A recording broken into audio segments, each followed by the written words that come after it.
దొరికిపోయిన విధానం ఇవన్నీ నేను చూడగానే గుర్తొస్తున్నాయి. దొంగను చూసినట్టు చూస్తున్నారు. అవును చూస్తారు, దొంగను దొంగలాగానే చూస్తారు, ఇంకోలాగా చూడరు. దొరను దొరలాగానే చూస్తారు, దొంగను దొంగలాగానే చూస్తారు. That is the world. ఇవాళ వాస్తవం ఏంటి అంటే తెలంగాణను చూసి ముక్కున వేలేసుకుంటున్నారు, తెలంగాణను చూసి ఆశ్చర్యపోతున్నారు.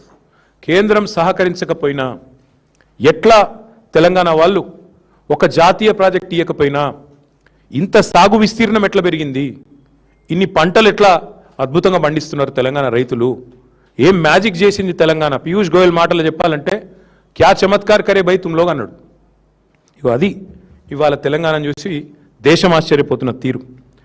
అసలు కేంద్రం సహకరించనే లేదు మేము 10 ఏళ్ళు ఉంటే. కానీ ఒక నేషనల్ ప్రాజెక్ట్ స్టేటస్ ఇవ్వకపోయినా అవతల వేరే రాష్ట్రాల్లో దశాబ్దాలుగా ప్రాజెక్టులు ఇంకా ముక్కుతూ ములుగుతూ నడుస్తున్నా ఇక్కడ 4 ఏళ్లలోనే ప్రపంచంలోనే అతిపెద్ద లిఫ్ట్ ఇరిగేషన్ ప్రాజెక్ట్ కట్టింది తెలంగాణ. అది చూసి ఆశ్చర్యపోతున్నారు దేశం అంతా. నిన్నగాక మొన్న కదా మేఘాలయ ముఖ్యమంత్రి వచ్చి కమాండ్ కంట్రోల్ సెంటర్ చూసి బా ఎంత అద్భుతంగా ఉంది ఇది నాకు స్వయంగా ఫోన్ చేసిండు. కాన్రాడ్ సాంగ్మా నాకు మిత్రుడు కాబట్టి ఫోన్ చేసి మరి ఏం అద్భుతంగా కట్టినారా కేసీఆర్ గారి విజను, మీరు గవర్నమెంట్లో లేకపోవచ్చు కానీ మీ పరిపాలన ఫలితాలు ఇంకా కనబడతానే ఉన్నాయి, అద్భుతంగా ఉందని చెప్పి మరి ఇవాళ కాన్రాడ్ సంగ్మా లాంటి నాయకులు మాట్లాడుతున్నారు. సూపర్ స్టార్ రజనీకాంత్ ఏమన్నాడు హైదరాబాద్కి వచ్చి, ఇది హైదరాబాదా న్యూయార్కా అన్నాడు, యాదికుందా. ఫాక్స్కాన్ చైర్మన్ ఏమన్నాడు, ఇది ఇండియానేనా అన్నాడు. గట్ల ఆశ్చర్యపోతున్నారు తెలంగాణను చూసి. నీలాంటి సన్నాసికి అర్థం కాకపోవచ్చు తెలంగాణ గొప్పతనం కానీ తెలంగాణ యొక్క ఎదుగుదల కానీ నీకు జీర్ణం కాకపోవచ్చు. నీ అజీర్తి వల్ల వచ్చిన ఇబ్బందుల్లో నువ్వు మాట్లాడుతుండొచ్చు. కానీ ఒకటి వాస్తవం, 10 ఏళ్లలో కేసీఆర్ ఒక సింహంలాగా పరిపాలించి నా రాష్ట్రం, నా సొంత రాష్ట్రం, నేను పోరాడి తెచ్చిన రాష్ట్రం అన్న దాంతో పట్టుదలతో, ప్రేమతో, దార్శనికతతో కష్టపడి పనిచేసి అందరిని ఒప్పించి మెప్పించి నిర్మాణాలు చేసిండు కేసీఆర్. నీ వల్ల నీకున్న ప్రాబ్లం వల్ల సహజంగా నిన్ను చూడంగానే పారిపోతారు, నిన్ను చూడంగానే అవమానిస్తారు, నిన్ను చూడంగానే ఒక దొంగ వచ్చిండ్రా అనుకుంటారు. అది నీ కర్మ, మేమేం చేయలేం దానికి. ఇవాళ తెలంగాణ వాస్తవంగా చెప్పాలి అంటే అప్పులు కాదు మేము చేసింది, ఎంత అప్పు అని వీళ్ళ దోస్తే అడిగిండు, ఎవరో కాదు. వీళ్ళ దోస్తు ఒక ఆయన ఉన్నాడు, చీకటి స్నేహితుడు, మాధవనేని రఘునందన్ రావు అని ఎంపీ, బీజేపీ ఎంపీ, చీకటి దోస్తు రేవంత్ రెడ్డి. ఆయనతో నేను అడిగిపించిండు, ఏంది అసలు అప్పులు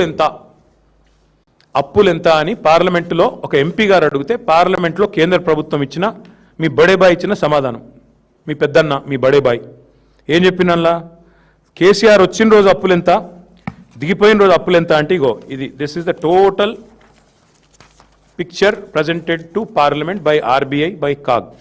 ఏమని చెప్పారు అందులో, కేసీఆర్ గారు అధికారంలోకి వచ్చిన రోజు 72,000 కోట్ల అప్పు రాష్ట్ర నెత్తి మీద ఉన్నది, కేసీఆర్ దిగిపోయిన రోజు 3,50,000 కోట్ల అప్పు, total public det of Telangana. ఇది పార్లమెంటులో సాధికారంగా కేంద్ర ప్రభుత్వం రిజర్వ్ బ్యాంక్ని అడిగి ఇచ్చిన లెక్క. నీ ఇప్పుడు అందులో ఏంటంటే విషయం, మేము వచ్చిన 72, మేము దిగిపోయినాడు 3,50,000, మరి అంటే ఎంత కేసీఆర్ చేసిన అప్పు 2,78,000 కోట్లు. కానీ నీ పరిస్థితి ఎట్లుంది, నీకు వాస్తవాలు బయటకు వస్తే నీకు నచ్చలేదు, అందుకే నోటికొచ్చినట్టు ఎంత వస్తే అంత, ఒకరోజు 6 లక్షల కోట్లు అంటాడు, ఇంకో రోజు 7 లక్షల కోట్లు అంటాడు, ఇంకో రోజు 8 లక్షల కోట్లు అంటాడు. మరి నీ లెక్కలు నమ్మాలనా లేక కాగ్ లెక్కలు మరి ఆర్బీఐ లెక్కలు నమ్మాలా, పార్లమెంట్లో కేంద్ర ప్రభుత్వం చెప్పింది నమ్మాలా, ప్రజలు ఏది నమ్మాలా ముఖ్యమంత్రి చెప్పు.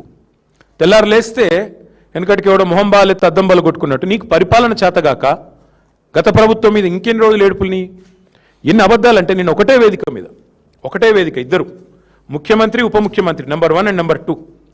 నెంబర్ 1 అంటాడు 30 నెలల్లో 1,75,000 కోట్లు ఖర్చు పెట్టిన రైతులకని నెంబర్ 1 సీఎం అంటాడు.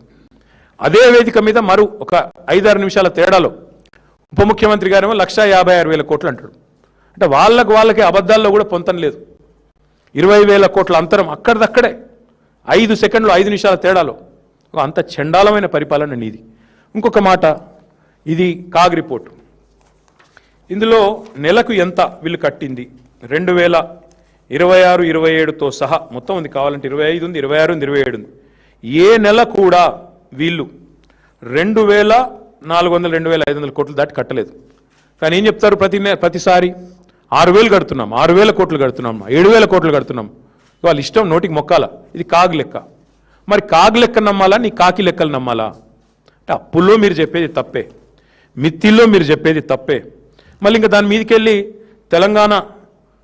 తెలంగాణ ఏదో దివాలా తీసిన రాష్ట్రం అని నువ్వు మాట్లాడే మాటలు. వాస్తవం ఏంటంటే నీ పాలనలో తెలంగాణ ఆస్తులు కోల్పోతుంది నీ వల్ల, నీ కుటుంబం వల్ల. ఎందుకంటే ఎంత ధనిక రాష్ట్రమైనా, ఎంత గొప్ప రాష్ట్రమైనా ఇంతమంది ఒకటేసారి దోపిడీకి దిగితే ఉంటుందా?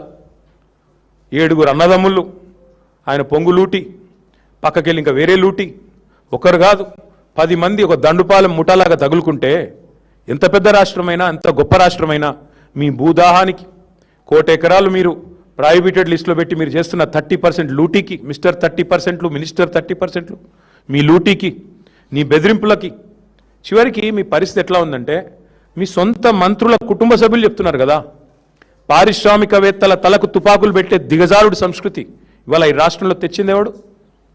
రేవంత్ రెడ్డి కాదా? నీ ఇంటెనకాల నీ తమ్ముడు, నీ ప్రధాన అనుచరుడు తలకు తుపాకీ పెట్టిండని నీ మంత్రి గారి కుమార్తె చెప్తున్నది. That is the state of Telangana, that is the fate of Telangana under Revanth Reddy. మీ కబ్జాలు, మీ రెవెన్యూ మంత్రి కుటుంబ సభ్యులు, నీ అన్నదమ్ముళ్ళు, ఆఖరికి ఎల్ఎన్టీని కూడా ఇచ్చిపెట్టలేదు కదా మీరు.